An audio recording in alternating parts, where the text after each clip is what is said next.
Hello everyone. Today we are going to learn about evolution, the theory of evolution by natural selection. So, first let's have a chapter summary. The essence of the theory of evolution by natural selection proposed independently by Charles Darwin and Alfred Russel Wallace is that the combination of limited resources and the production of more offspring than those resources can sustain results in competition. Competition results in some individuals leaving more offspring than other individuals. Writings of Thomas Malthus in 1766 to 1834 showed Darwin and Wallace independently how limited resource could lead to competition among species for these resources. Features of those individuals who survive to produce the most offspring are represented at higher frequencies in the next generations than are those characters that are less well adapted to the environment. So, natural selection increases the number of individuals with features best adapted to the resources and to the environment.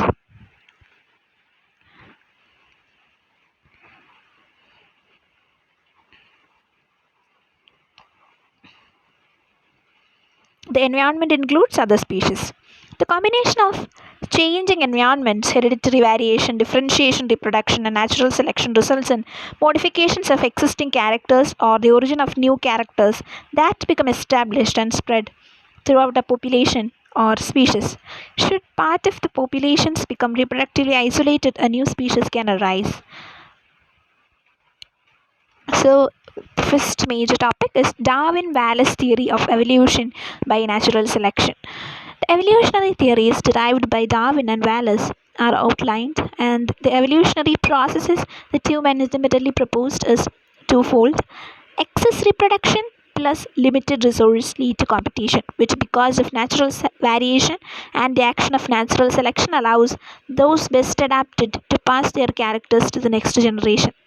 Changing environments plus hereditary variation, along with natural selection, can result in the modification of existing characters or the origin of new characters that become established and spread throughout a population or species.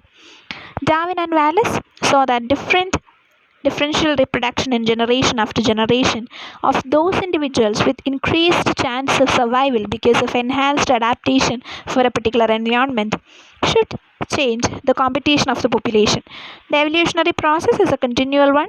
Enhanced reproductive ability of some individuals is followed by further competition for the limited resources and further natural selection by subsequent generations.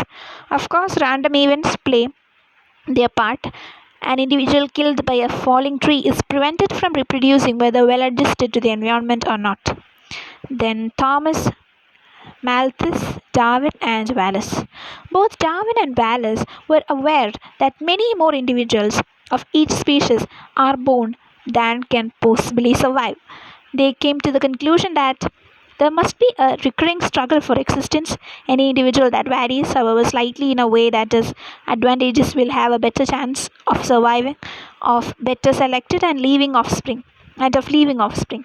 Behind this simple explanation is a complex set of explanations which Darwin and Wallace spent most of their lives investigating. You should not be left with the impression, however, that Wallace and Darwin came up with identical theories. They did not. They differed over the use of Herbert Spencer's term struggle for existence, but more fundamentally, Wallace was unconvinced of the utility of artificial selection as a means to understand natural selection. Darwin used artificial selection to demonstrate the fact of selection, a position born out of current knowledge of the speed with which selection can act, and Wallace placed more importance on geographical isolation than did Darwin. Wallace, who adopted spiritualism later in life, did not believe that natural selection applied to the human spirit or mind, or to mathematical, musical, or artistic abilities. Evolution is extremely interesting, and men fastened on it as the only explanation for all the manifold mysteries which with which they are confronted. Evolution is true in part, but it does not account for any means for all the facts. My argument has always been that the mind and the spirit, while being influenced by the struggle for existence, have not originated through natural selection. Both attribute at the origin of their theory that species tend to produce more numbers than resources can sustain, which is the primary population pressure that leads to competition and selection. Not to the biological literature of the time, but to the literature of political economy. Darwin and Wallace revolutionized the study of nature by taking the actual variation among actual things as central to the reality, not as an annoying and irrelevant disturbance to be wished away. So when we try to thematically represent all these points, thematic representation of main conceptual arguments of evolution by natural selection given by Charles Darwin and Alfred Russel Wallace, you could see reproductive ability, that is tendency for geometric increase in number along with environmental restrictions or limited resources will lead to struggle for existence or competition along with heritable variations or different genetic traits. And natural selection will be there, like persistence of adaptive variation along with environmental changes. Then evolution, differences in adaptation that will happen. Then remarkably, Darwin and Wallace obtained their inspiration for their theories from the same source, the writings of Thomas Malthus. If alive today, Malthus would be classified as a political economist, an expert in population structure, and a specialist in the statistical analysis of populations or demography. One consequence of the rising tide of poverty in Victorian England, famously expressed by Malthus, was that the fate of the poor is inescapable. Their reproductive powers will always exhaust their means of subsistence, food supplies. Malthus pointed out at best increase arithmetically like 2, 3, 1, 2, 3, 4, 5, like that, by the gradual assertion of land and improvement of agriculture. However, because parents usually produce more than 2 children, the population increased geometrically like 2, 4, 8, 16, like that. This famine, war, and disease, I'm sorry, war and disease inevitably became major factors limiting population growth. In 1798, Malthus circulated an essay on the principle of population increase. What is impressive when reading the abstract below is that Malthus applied this reasoning not only to human populations but to animals and plants, as the following excerpt demonstrates. At emphasis added, population when unchecked increase in a geometrical ratio, geometrical in the sense 2, 4, 8, like that. Then subsistence increase only in an arithmetical ratio. A slight acquaintance with numbers will show the immensity of the first power in comparison of the second. By that law of our nature which makes food necessary to the life of man, the effects of these two unequal powers must be kept equal. This implies a strong and constant operating check on population from the difficulty of subsistence. This difficulty must fall somewhere and must necessarily be severely felt by a large population of mankind. Through the animal and vegetable kingdoms, nature has scattered the seeds of life abroad with the most profuse and liberal hand. She has been comparatively sparing in the room and the nourishment necessary to rear them. The germs of existence contained contained in this spot of earth with ample food and ample room to expand in would fill millions of worlds in the course of a few thousand years. Necessity that imperious by prevailing law of nature restrains them within the prescribed bounds. The race of plants and the race of animals shrink under this great restrictive law, and the race of man cannot by any effort of reason escape from it. Among plants and animals, its effects are waste of seed, sickness, and premature death. Among mankind, misery and vice. The only hope Malthus held out for the poor was self restraint, delay marriage, refrain from sexual activity, and send the sons of the poor to war. All other solutions, the poor laws, welfare, redistribution of wealth, improvements in living conditions were, in his view, inadequate.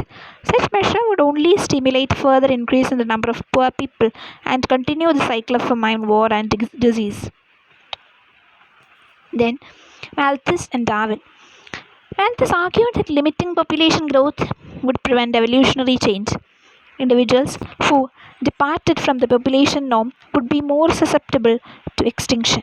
With respect to Malthus' proposals of alleviating the impact of population increase, delay marriage, and refrain from sexual activity, Darwin pointed out that neither plants nor animals had such alternatives.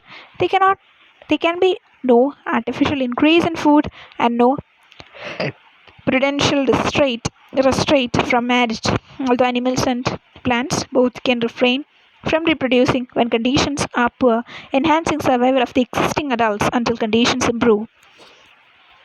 As for many others of the time, Darwin was deeply impressed by the Malthusian argument, although Malthus did not espouse evolution.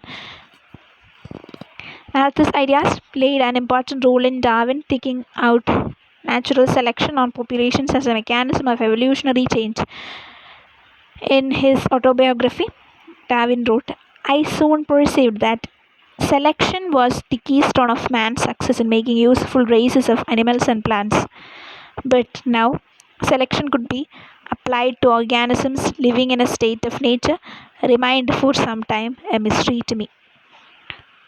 In October 1838, that is 15 months after I had begun my systematic inquiry, I happened to read for amusement Malthus on population, and being well prepared to appreciate the struggle for existence which everywhere goes on from long continued observation of the habitats of animals and plants, it at once struck me that under these circumstances favorable variations would tend to be preserved and unfavorable ones to be destroyed. The result of this would be the formation of new species. Here then I had at least got a theory by which I work, but I was so anxious to avoid prejudice that I determined not for some time to write even the briefest sketch of it. In June 1841, first allowed myself the satisfaction of writing a very brief abstract of my theory in pencil in 35 pages, and this was enlarged during the summer of 1844 into one of 230 pages, which I had fairly copied out and still possesses. Then next topic, Malthus and Wallace. Wallace read Malthus' essay before leaving on his voyage to Brazil in April 1848. Before Wallace and Betts set off for the Amazon, they had discussed the possibility of the transformation of species. Wallace wrote to Bates in 1847 of his aim to gather facts towards solving the problem of the origin of species. In an interview just before his death in 1913, Wallace confirmed that during his 8 years in Malaysia and Indonesia, he had done a great deal of work on the natural selection theory. Darwin had the basic idea of natural selection almost a decade and has his long outline written about 4 years before Wallace and read Malthus, and in 1855, while still in Malaysia, Wallace published a paper on the distribution of species in relation to geographical isolation, a paper of which Darwin was aware.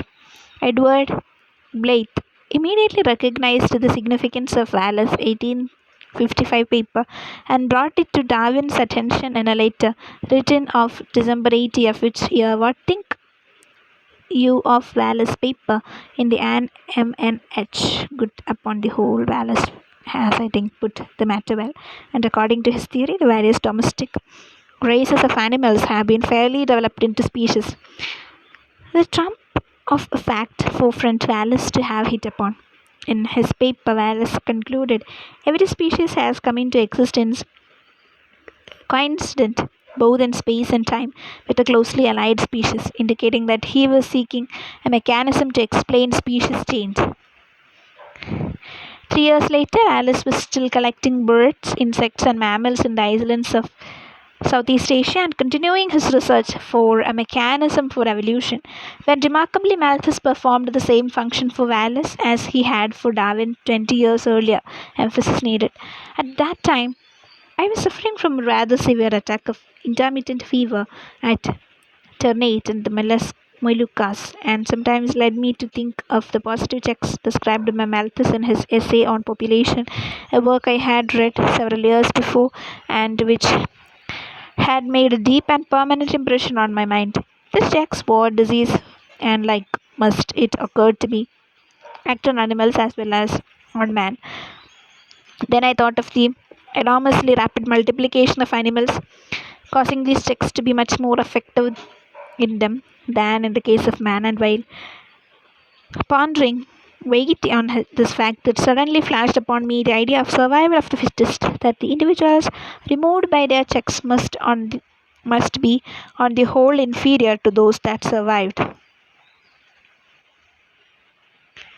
It took Darwin some time to accept and use Herbert Spencer's term and metaphor, survival of the fittest. In several letters, Wallace tried to convince Darwin to use the phrase which he had adopted.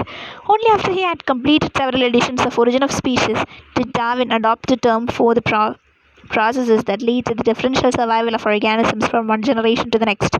Darwin wrote to Thomas Huxley that it might have been preferable that had he used struggle for reproduction rather than struggle for existence.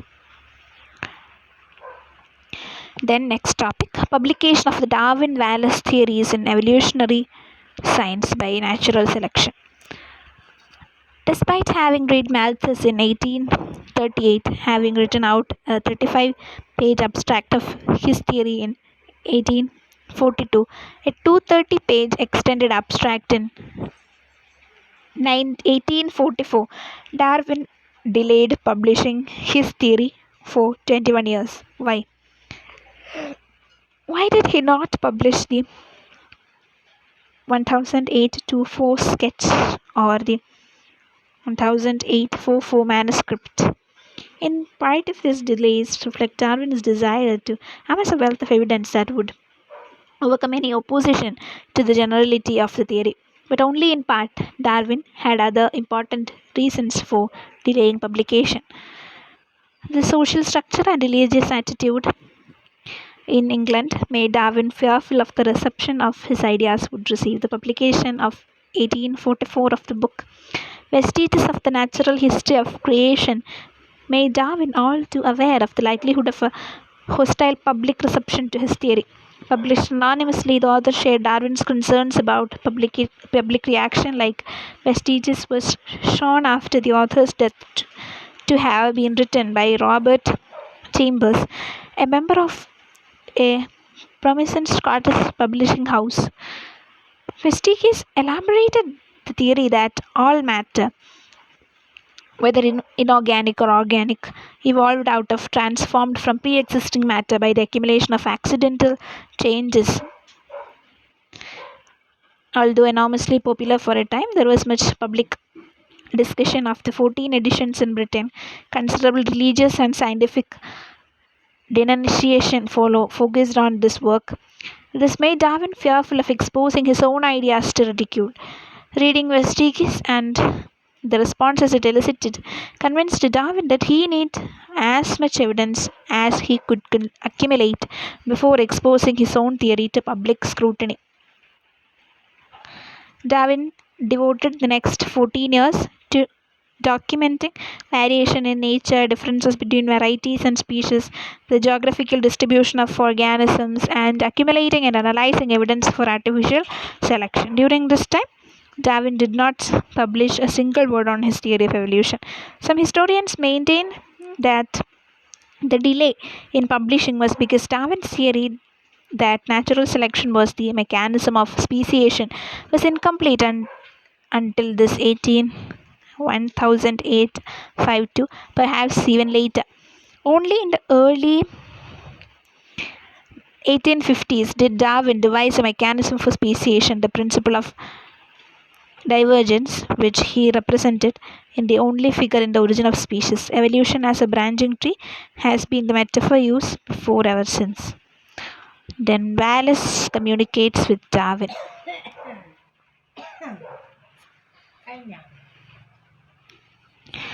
As introduced above, the 1855 Wallace had published a paper on the consequences of geographical isolation on species distribution and exchanged letters with Darwin on the topic without any discussion of mechanisms of evolution. 3 years later, June 1858, Darwin discovered that Wallace had independently developed the same mechanism for evolution as Darwin had worked out. As Wallace outlined in February 1858 in his recollection of recovering from a fever, in the 2 hours that elapsed before my ague fit was over, I had thrown out almost the whole of the theory, and the same thing I sketched the draft of my paper, and in the 2 succeeding evenings wrote it out in full and sent it to the next posted to Mr. Darwin Wallace. Then there is representation of the illustration Charles Darwin used in his book on the origin of species to represent progressive divergence within individual species and splitting of species into multiple lineages. Then a phylogenetic tree, continuous branches undergoing evolutionary changes through time.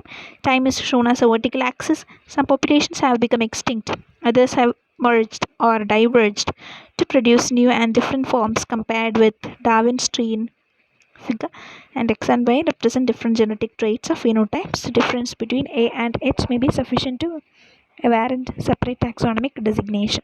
So anastomosis will be there, time will be there, characters are represented, etc.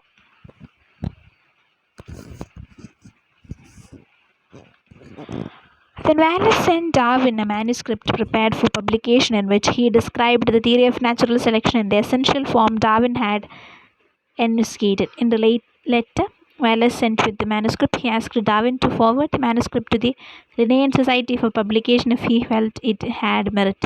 Darwin sent the manuscript to his good friend Charles Lyell, asking for advice on what to do.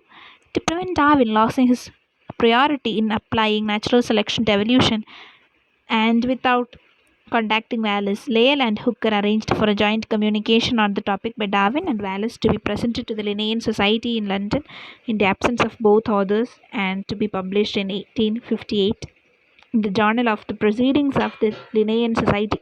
The title of the presentation to the Linnean Society of London on July 1, 1858, on the tendency of species to form varieties and on the perpetuation of varieties and species by natural means of selection.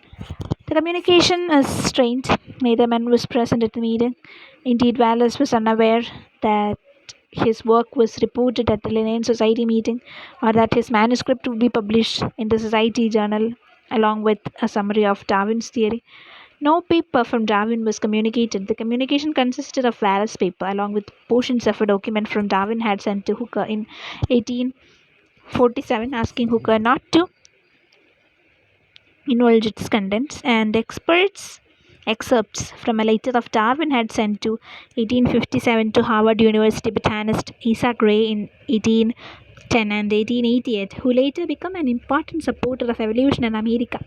Surprisingly, in hindsight, the joint publication evoked little response from either the scientific or the non-scientific communities, indicating that the theory itself, without supporting evidence and without enlisting large-scale evolutionary phenomena, neither invested serious interest nor threatened established views. Only with publication in November 1859, Darwin's expanded work, with its huge weight of supporting evidence, did the world notice. Wallace's reputation gained much for his association with Darwin. Then, artificial and natural selection. Wallace and Darwin arrived independently at the theory of the transformation of species by natural selection, following extensive first-hand analysis of variation in nature. Both were influenced by Malthus in recognizing the importance of competition for resources, but they differed in their emphasis on the role of selection. Darwin also made more use of the available fossil records as evidence for evolution. Darwin's principle of divergence asserts that as long as competition between subpopulations exists, coexisting subpopulations can begin to specialize and diverge to the point of speciation. With this principle, Darwin maintained that competition was the most powerful selective force. Geographical isolation featured much less predominantly in Darwin's thinking than it did for Wallace. For Darwin, artificial selection involving human choice was the key to understanding natural selection, and also he discussed many examples of artificial selection. Wallace thought artificial selection an inadequate way of understanding natural selection and placed his emphasis on geographical solutions. So, although both derived theory of evolution by natural selection, the theories were not identical. In artificial selection, the breeder, whether of dogs, cats, pigeons, cattle, horses, peas, or wheat, selects the parents with the feature deemed most desirable to propagate to the next feature. As the selected parents produce a variety of offsprings, the breeder can continue to select in a particular direction until the feature of interest are consistently present. Then, artificial selection is now a much more complex topic than it was in Darwin's day, often a day product of humans' exploitation of forests, oceans, and fisheries, or of the use of pesticides or drugs.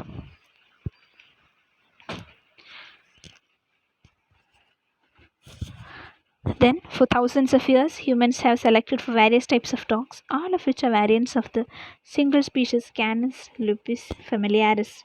Dogs now range in size from the Saint Bernard to Chihuahua in body forms from grave bound to bulldog and express a wide variation in coat color, length, and curl. Fanciers have long bred pigeons, which now show a wide variety of beak and body shapes and feather patterns.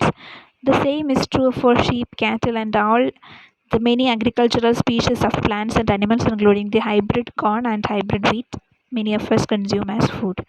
Darwin was amazed at the ease with which domesticated plants and animals could be changed, and by the small number of generations of selection it took to bring change about.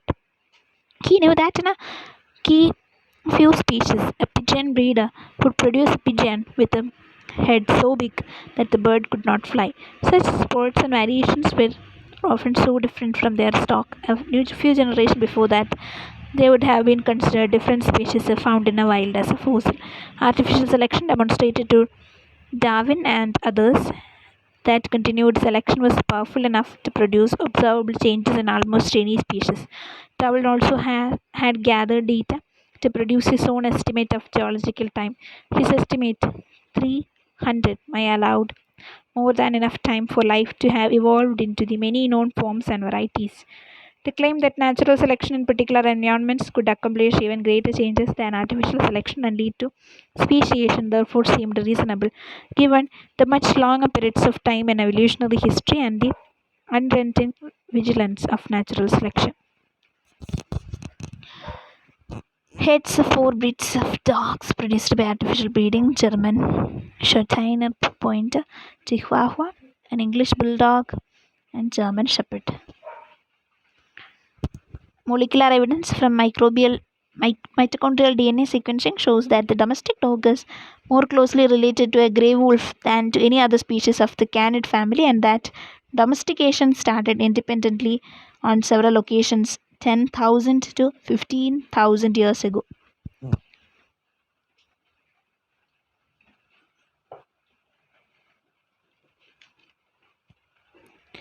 The next topic, Darwin's theory, therefore, was a revolutionary combination of reflecting many points like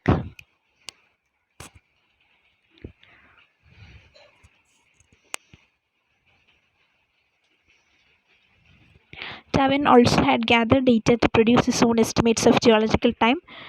His estimate unrelating vigilance of natural selection. Then next topic, Darwin's theory, therefore, was a revolutionary combination of reflecting the ease of effecting change via artificial selection, then the vastness of geological time, The application of the principle that present day processes could be extrapolated back in time, and the identification of a natural selective